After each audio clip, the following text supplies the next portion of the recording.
New Relight opticals and computerised I clinic. हमारे यहाँ Sarojini hospital के आई स्पेशलिस्ट डॉक्टर अवेलेबल। अपनी आंखों का मुफ्त मुआयना करवाइए। जी हाँ, sunglasses 99 onward, any number glasses from 250।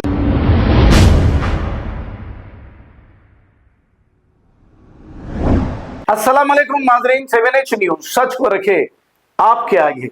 नाजरीन, शहर में ट्रैफिक हर मुकाम पर जाम हो रही है। बाइक चलाना या कार चलाना तो नामुमकिन सा हो गया है। इसी को देखते हुए कमिश्नर पुलिस के हुक्म पर ट्रैफिक पुलिस की जानिब से ओवैसी हॉस्पिटल से लेकर चंद्रान गुट्टे तक फुटपाथों पर जो भी नाजायज कब्जे थे, ट्रैफिक पुलिस की जानिब से इन कब्जों को बर्खास्त किया जा रहा है। आइए देखते हैं ये रिपोर्ट।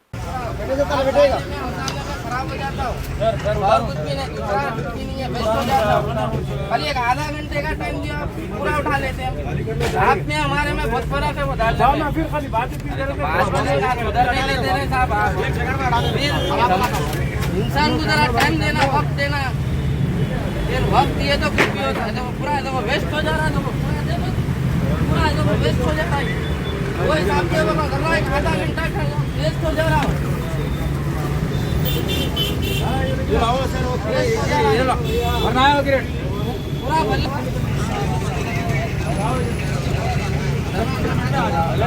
भर के खाली कर ले।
New Relight opticals and computerised I clinic. हमारे यहाँ सरोजनी हॉस्पिटल के आई स्पेशलिस्ट डॉक्टर अवेलेबल। अपनी आंखों का मुफ्त मुआयना करवाइए। जी हाँ, sunglasses 99 onward, any number glasses from 250 onward, contact lenses any colour ₹99 onward. जो हजरात 60 साल की उम्र से ज्यादा है, हज और उम्रा जाना चाहते हैं, उनके लिए बिल्कुल free number glasses, free home delivery और free eye checkup. New relight optical, Talab Katta, main road, opposite to Baba Bahauddin dargah. Mobile 9848392127। खबर है शहर की, खबर है गाँव की, खबर है सारी दुनिया की। 7H न्यूज पसंद आए तो लाइक कीजिए, शेयर कीजिए और सब्सक्राइब करना ना भूलें। 7H news.